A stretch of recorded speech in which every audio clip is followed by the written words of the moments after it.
आप सफारतकारी field marshal Syed Asim Munir और वजीर आजम शहबाज शरीफ की कोशिशें रंग ले आई हैं। अमरीकी सदर डोनाल्ड ट्रंप का ईरान पर बमबारी 2 हफ्तों के लिए रोकने का ऐलान भी हो चुका है। इसी पर मजीद तजिया लेने के लिए हमें ज्वाइन किया है सीनियर सहाफ़ी और तजियाकार हामिद मीर साहब ने। हामिद मीर साहब, ये डेवलपमेंट आप देख रहे हैं और अब इसका अगला मरहला पाकिस्तान में मुज़ाकरात होने जा रहे हैं। वजीर आजम ने इसका ऐलान भी किया कि दोनों फरीकैन को उन्होंने 10 अप्रैल को इस्लामाबाद में मदऊ किया है। इसकी कितनी सिग्निफिकेंस आप देख रहे हैं? इसकी सिग्निफिकेंस बहुत है, इसलिए कि कल रात को जो स्टेटमेंट दिया था डोनाल्ड ट्रंप ने कि आज रात को एक पूरी तहजीब मिटने वाली है, तो उसके बाद उनके खिलाफ पूरी दुनिया में बहुत ज्यादा रिएक्शन हुआ। और उसके बाद जो पाकिस्तान ने अपनी जो क़याम अमन की कोशिशें थी जिनके बारे में बहुत से लोग मायूसी का शिकार थे, तो पाकिस्तान ने हिम्मत नहीं हारी और वज़ीर आज़म शहबाज शरीफ साहब ने और फील्ड मार्शल आसिम मुनीर ने अपनी कोशिश जारी रखी, जिसको कहते हैं लास्ट डिच एफर्ट। तो इस सिलसिले में उन्होंने ईरान और अमेरिका के साथ राब्ता कायम रखा। इसमें एक और जो फैक्टर है वो चाइना का भी है, क्योंकि ट्रंप जो है वो अगले महीने चाइना भी जाने वाले हैं। तो चाइना ने भी ईरान को थोड़ा कन्विंस करने की कोशिश की कि अगर पाकिस्तान की तरफ से कोई ऐसी काबिल अमल तजवीज़ आती है कि जिसके नतीजे में सीज फायर मुमकिन हो सकता है, तो आप उस तजवीज़ का खैर मकदम करें। ये एक बड़ी वेल कोऑर्डिनेटेड एफर्ट थी, जिसमें जो वज़ीर आज़म शहबाज शरीफ है और उनके साथ जो डिप्टी प्राइम मिनिस्टर और वज़ीर ख़ारजा इसाक डार, उनका बड़ा अहम किरदार था, क्योंकि वो सऊदी अरब और मिस्र और तुर्की के वज़ीर ख़ारजा के साथ भी राब्ते में थे। तो ये सारी एक बहुत ही वेल कोऑर्डिनेटेड एफर्ट थी, जिसके नतीजे में ये सीज फायर जो है वो हो गया है 15 दिन के लिए। और अब 10 अप्रैल को इस्लामाबाद में ईरान और पाकिस्तान और अमेरिका, इन तीनों ममालिक के दरमियान एक ट्राइलेटरल मीटिंग जो है उसकी तवक्को की जा रही है, जिसमें कि हमारी इंफॉर्मेशन के मुताबिक कुछ दीगर ममालिक के जो मंदूबीन हैं वो बतौर ऑब्जर्वर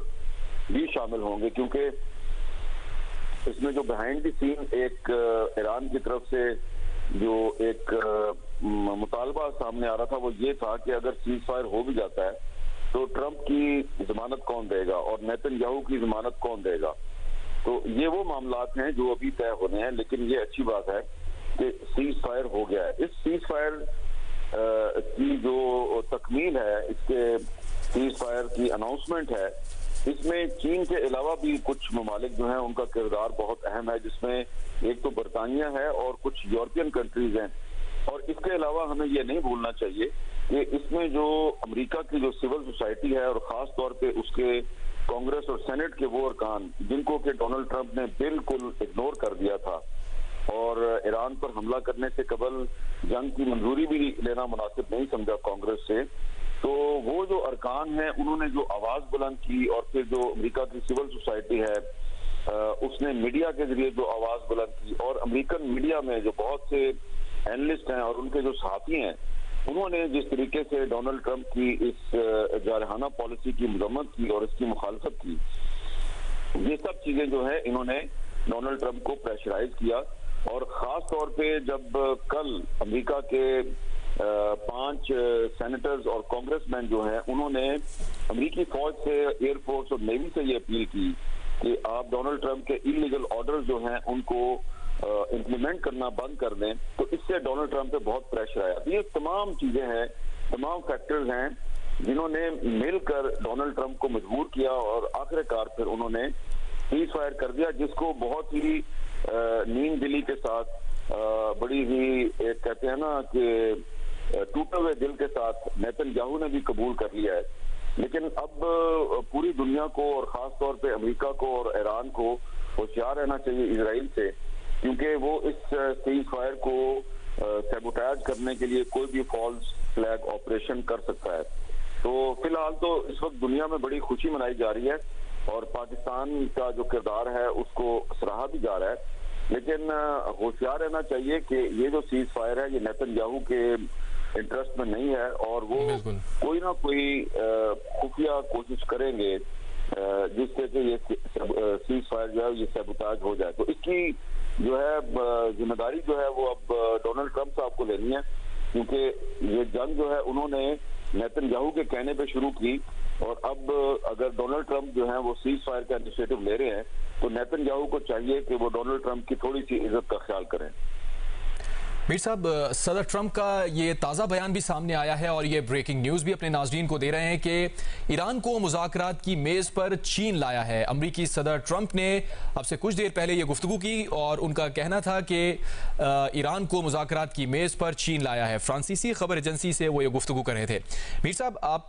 इस मुतालिक क्या कहेंगे? चीन का आपने भी जिक्र किया कि अगले माह सदर ट्रंप ने वहाँ दौरा करना है, तो ऐसी सूरत हाल में हम देख रहे हैं कि जब इस्लामाबाद में मुज़ाकरात हो रहे हैं, जंगबंदी के मुतालबात मंजूर करने के लिए मजीद उस पर बात होने जा रही है, तो आप क्या समझते हैं इसमें गारंटर कौन होगा? सदर ट्रंप की गारंटी से मुतालिक आप खुद भी कह रहे थे कि उनकी गारंटी लेना मुश्किल है। देखें, जो चीन का किरदार है वो शुरू से ही बहुत अहम है, क्योंकि जब 19 मार्च को सऊदी अरब के शहर रियाद में 12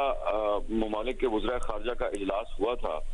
जिसमें पाकिस्तान और तुर्की भी शरीक थे और बाकी सब कंट्रीज जो हैं उनका ताल्लुक गल्फ के साथ था। पाकिस्तान, तुर्की और आज़रबाईजान, ये 3 ममालिक हैं जो कि नॉन अरब कंट्रीज से, बाकी सारे अरब कंट्रीज थे। तो उस इजलास में सिर्फ एक करारदाद जो है वो मंजूर हुई, जिसको फिर एक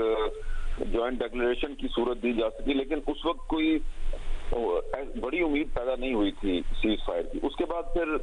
पाकिस्तान में 4 मुल्कों के वज़ीर ख़ारजा का इजलास हुआ, उसमें भी कोई ज्यादा जो है वो उम्मीद पैदा नहीं हो रही थी, जिसके बाद चाइना का किरदार शुरू होता है। और फिर जो हमारे जो डिप्टी प्राइम मिनिस्टर हैं इसहाक डार, वो फिर चीन के दौरे पे गए, और फिर उसके बाद पाकिस्तान और चाइना ने मिलकर ये जो सीज फायर है इसके लिए एक 5 नुकाती फार्मूला जो है उसका ऐलान किया। अब वो जो 5 नुकाती फार्मूला है वो अगर आप गौर करें तो वो आपको ईरान के जो 10 नुकात है उसमें भी नजर आएगा, और अमेरिका के जो 15 नुकात हैं उसमें भी काफी हद तक वो आपको नजर आता है। तो ये जो पाकिस्तान और चाइना का जो 5 नुकाती फार्मूला था वही बुनियाद बना है इस सीज फायर की। और उसके बाद बज़ाहिर फ्रंट पर पाकिस्तान के प्राइम मिनिस्टर, हमारे वजीर खारजा और फील्ड मार्शल आसिम मुनीर आपको नजर आ रहे हैं, लेकिन बिहाइंड द सीन जो चीन का किरदार है वो आपको नजर आया कल यूनाइटेड नेशंस की जो सिक्योरिटी काउंसिल है उसमें, जब बहरीन की तरफ से एक रेजोल्यूशन लाई गई जो कि दरअसल एक यकतरफा किस्म की रेजोल्यूशन थी सिक्योरिटी काउंसिल में, जिसका मकसद ये था कि आबनाए हुरमुज को खोला जाए, और वो ईरान के खिलाफ एक रेजोल्यूशन थी। तो उसमें पाकिस्तान और कोलंबिया ने एब्सटेन किया, लेकिन चाइना ने और रशिया ने उसको वीटो कर दिया था, उसको उस रेजोल्यूशन को। तो उससे हम ये कह सकते हैं कि चाइना जो है वो पाकिस्तान के साथ मिलकर एलानिया और गैर एलानिया तौर पे, जाहिरी तौर पर और गैर जाहिरी तौर पे एक किरदार अदा कर रहा था। और उसके बाद फिर कल रात को जो एफर्ट शुरू हुई तो उसमें जब पाकिस्तान की तरफ से रिक्वेस्ट की गई अमेरिका के सदर डोनाल्ड ट्रंप को कि आप सीज फायर कर दें, तो वो तो मान गए, लेकिन ईरान की तरफ से जामिन मांगा जा रहा था कि हमें इस चीज की कौन जमानत देगा कि डोनाल्ड ट्रंप जो है वो दोबारा ईरान पर हमला नहीं करेंगे, क्योंकि पहले भी 2 दफा मुज़ाकरात के दौरान उन्होंने ईरान पर हमला किया है। तो इस सिलसिले में फिर चीन जो है वो दरमियान में आया, और चीन जो है उसने ईरान को ये दरख्वास्त की कि आप सीज फायर को एक्सेप्ट कर लें, आप इस सीज फायर की अनाउंसमेंट में शामिल हो जाएं। अब डोनाल्ड ट्रंप जो है वो ये जो 15 दिन का जो टाइम दिया गया है, तो इस दौरान में चाइना की तरफ से पूरी कोशिश की जाएगी कि डोनाल्ड ट्रंप जो है वो दोबारा चीन के कहने पर ईरान के खिलाफ कोई जारहाना कदम ना उठाएं और नेतन्याहू की साजिश का शिकार ना हो। तो इसमें बज़ाहिर लग ये रहा है कि ईरान को डोनाल्ड ट्रंप की जमानत जो है वो चीन ने दी है। लेकिन ये जो सारी सूरत हाल है इसमें एक चीज जो है वो बहुत अहम है, और वो ये है कि ये जो अब सीज फायर की अनाउंसमेंट के बाद की दुनिया है, इसमें आपको अमेरिका एक सुपर पावर नजर नहीं आ रहा, ईरान जो है वो आपको एक फातेह के तौर पर नजर आ रहा है। जिसकी तकरीबन तमाम शराइत जो है वो तस्लीम कर ली गई हैं। और अब इसमें चीन जो है उसने एक फेस सेविंग देनी है डोनाल्ड ट्रंप को, क्योंकि डोनाल्ड ट्रंप को अभी आप देख लें, आप मॉनिटर कर लें, जो अमेरिकी मीडिया है, CNN है, वो भी यही कह रहा है कि डोनाल्ड ट्रंप जो है वो बैकआउट कर गए हैं। जो उन्होंने एक रात में एक पूरी तहजीब को मलियामेट करने का जो दावा किया था और जो धमकी दी थी, अब उससे वो बैकआउट कर गए हैं। तो और यकीनन जो है वो बहुत से ऐसे ममालिक होंगे वहां पर ये कहा जाएगा मीडिया पर कि जी डोनाल्ड ट्रंप जो है वो शिकस्त खा गया है और ईरान जीत गया है। खुद ईरानी मीडिया भी यही कह रहा है। तो ये चीज जो है अब इसको प्ले डाउन करना है चाइना ने, और चाइना जो है वो कोशिश करेगा कि दुनिया में अमन कायम हो जाए, और वो पाकिस्तान की मदद से कोशिश करेगा कि फेस सेविंग दे डोनाल्ड ट्रंप को, क्योंकि इसमें डोनाल्ड ट्रंप को जो है वो बहुत बुरी तरीके से उनको हजीमत का सामना करना पड़ा है, और वो जो अमेरिका का एक सुपर पावर का इमेज था उसको एक बहुत बड़ा धचका लगा है। तो इसलिए अब डोनाल्ड ट्रंप को फेस सेविंग देनी है। उन्होंने चीन के दौरे पे भी जाना है, तो इसलिए इस सारे मामले में चीन का किरदार बहुत अहम है, और जिसका कि एतराफ डोनाल्ड ट्रंप ने भी किया है। और उन्होंने चीन का नाम इसीलिए लिया है कि चीन ने अब डोनाल्ड ट्रंप को फेस सेविंग देनी है। ये बहुत अहम बात आपने कही है मीर साहब, लेकिन सदर ट्रंप ने ईरान से डील को अपनी मुकम्मल फतह भी करार दिया है। तो अगर हम मुआहदे को देखें जो अभी तक सामने चीज़ें आई हैं, उसमें ख़ास तौर पर यूरेनियम अफजूदगी की बात भी शामिल की गई है डील में। तो आप क्या समझते हैं, इसमें असल फातेह है कौन? देखिए, हमें फिलहाल इस बहस में नहीं पड़ना चाहिए कि इसमें फातेह कौन है, क्योंकि अभी तो सिर्फ 15 दिन की एक आर्जी जंगबंदी हुई है, एक आर्जी सीज फायर हुआ है। इसमें अब एक तरफ ईरान जो है वो अपने आप को फातेह करार दे रहा है, और दूसरी तरफ डोनाल्ड ट्रंप अपने आप को फातेह करार दे रहे हैं। अगर आप बज़ाहिर हालात का जायजा लें तो जैसा कि मैंने पहले भी कहा कि America is no more a super power, और डोनाल्ड ट्रंप जो है वो उनको अपना ही मीडिया जो है वो कह रहा है कि जी आपको इस जंग में शिकस्त हुई है। लेकिन in the larger interest of peace, अमन के वसी तर मुफाद में, हमें इस बहस में नहीं पड़ना चाहिए कि इस वक्त तक कौन जीता और कौन हारा। सही, हम ये कह सकते हैं कि इस वक्त तक अमन जीत गया है और जंग हार गई है। जंग शुरू की थी अमेरिका ने और इजराइल ने, और अमेरिका और इजराइल इस जंग के मकासद हासिल करने में बुरी तरह नाकाम हुए हैं। तो इस लिहाज से अगर देखा जाए तो जंग जो है उसको शिकस्त हुई है, जंग नाकाम हो गई है, और जिन्होंने जंग शुरू की वो भी नाकाम हो गए हैं। लेकिन हमें कोशिश ये करनी चाहिए कि अब अगले जो 10-15 दिन हैं उसमें मुस्तकिल तौर पर जंग बंदी का कोई फार्मूला जो है उस पर इत्तेफाक हो जाए, और यही ईरान की मरकजी डिमांड है। उनका मरकजी मुतालबा ही यही है कि अमेरिका जो है वो आर्जी जंगबंदी की बजाय मुस्तकिल अमन के क़याम के लिए हमारे साथ मुआहदा करे। और ये बहुत अच्छी बात है कि ईरान, जिसका कि इस वक्त हमें अपर हैंड नजर आ रहा है, वो अमेरिका के साथ जंगबंदी पर राजी हो गया है। तो इस सिलसिले में अब जो आने वाले जुमे को 10 अप्रैल को जो इस्लामाबाद में मीटिंग होगी, वो मीटिंग बड़ी अहम है, और यकीनन उसके बाद भी कुछ फॉलो अप मीटिंग्स होंगी। तो इसमें अभी हम सेलिब्रेट कर रहे हैं कि जी इसमें जो पाकिस्तान का किरदार है